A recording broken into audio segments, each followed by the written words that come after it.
or pwede rin PPB accumulation. Tatlo po pinagagalingan. No? Next, yung flip cycle, alam na natin, 20 medallions program. The more the better. Tama? Next po, number 3, unilevel. Dati na to. So ito nakikita yung 1, 2, 3, dati na. Tama o tama? Tama. Kaya din ang bago. Ang bago, ito po, multi-level and stair-steps to success. Ito yung bago. Pero wala kang ibang ginawa. Kami nagdagdag. Nananahimik kayo kasi dadagdagan namin. Okay lang ba? Yes! Okay na? Okay na okay. So, meron po kayong rebate as ito MPB naman to. Or multi-level products ba? Iba naman to. Mamaya malalaman niyo kung gaano kaganda to. So, meron kayong rebates, meron kayong overrides, at saka royalty. So, magkakaroon kayo ng rank. Yun, di ba tayo as royalista, isa lang, lahat tayo distributor na. Unang mas mataas, pare-pareho tayo. Tama ba? With this, meron po, nire-reward na natin yung mas masipag. Meron po siyang royalty and leadership bonus. Magaling siya mag-build eh. Di ba? Next. Yan. Ay, hindi dumami masyado. Yan. Ito po, incentives natin. Dati po, profit sharing, special incentive program, and international travel. At, yun, yung para ho sa mobile stockings, satellite, ng mga rebates, and mga. Ito po yung ating rebates at saka finder's fees. Pag meron ng mobile stockings, meron satellite. Kung isa-isa na natin. Ready na kayo? Yes. Ready na kayo? Yes! Yun, gano'n ang sagot ng namin eh. Next. Ito po, pag nag-direct selling ka, remember, ito ang unang trabaho natin talaga. Mag-push ng product. Kasi naghahanap tayo ng maniniwala sa produkto. Pag naniniwala na siya, bibigyan natin siya ng isa pang alternative. Pwedeng discounted ka for life. Mag-distributor ka na, total user ka na. Po, yun din, he becomes an independent distributor. So, pag nagpupush tayo ng product as independent distributor, bibili ka sa mga outlets natin, siyempre at distributor's price, ibebenta mo at SRP. Alam na natin, bawal po. Diba, iniikutan namin to? Dati iniikutan ko to. Kung malakas ka parate, kung mababa, sinasara namin, kinukumpis ka. Kasi nag-google ko yung pricing. Ayaw namin nung nakabili siya ng 1.4, may nabili ka ng 1.2, may nabili ka ng 1,000. Ano to? Di price war yan. Pangit yun. Tama ba? Biglang mayroong nasa YouTube, mayroong nasa Twitter, mayroong pong nasa Multiply, may solid.com, ang gulo-gulo ng presyo.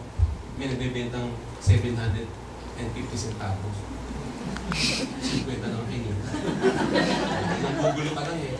Tama po? Saan po? Anong 50? Saan mo gagamitin yun? May overhead eh. Pag nag-invite ka nga, papakainin mo yan eh. Di ba? Pinakayo, kamukha sa Manila, papakainin mo Tongyang. Yan Tongyang, 500, wala pang drinks. O yan direct, magkano lang, 450 lang, then detox. Tama ba? Hindi nagugulo ka lang. Correct? So kung ano yung nilagay, yung pula ka. Clear po tayo, no? Clear, no? Yes! Kasi hirap naman, millionaire circle na kayo. Tapos isasama na kayo. Tapos kasi po, ito po kasi. Okay lang mapasuspindi ko kayo ng amin na. Ano nga po? Ano nga taon po? Paano yung check ko? Di ba na? Yung check ko. Ano ka na? Tigis na ulo mo. Pagbukas mo ng system, nandun na yan eh. Di ba? Yung ating rules. So, papasahin niyo. Iba kasi tit, income, encash.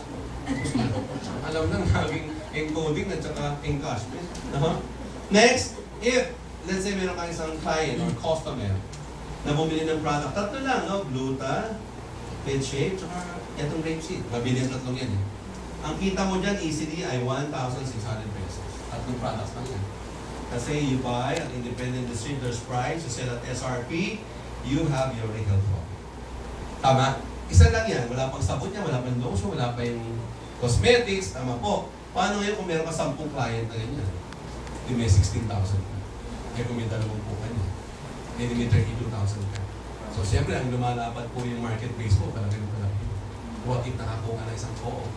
30,000 members. Ginawa kong product yan. O, di, panalo niya. Kaano ko lang isang co-op niya na may 50,000 memberships. Ganun lang. Diba? Kaya magsusunod natin training, mga power sales training natin. Paano magkalabit. Paano mag-pushing in the right order. Kasi hindi pwedeng sa ilalim ko kumakalabit. Tama? Bagoy pala to. So, dapat, ito agad sa mayor. Ngayon, 36 ko. Kasi may product kami galing sa Quezon City. Power na power. Ayaw naman namin i-present sa Baguio na hindi namin pinipresent sa inyo. Kahit po yung ama ng bayan. Yan lang ito lang. Yan ito. 30 minutes. Pag hindi na gustuhan, bababa ka. Kaagad. On the 31st minute. Tama po? Kaya pero makakatulong to. Mga pag-sequence ko. Talaga, okay, go. Diba? Pag nagustuhan niya, very good. Hindi mo nagustuhan, kahit ako. Wala naman niya nagkagusto dito. Meron pa kayo na presenta ang pangit naman niya, ayaw pumuti. Wala naman, di ba? Pwede ba ayaw mag-abroad? Wala naman ganun. Di ba? May napresenta ba kayong ayaw?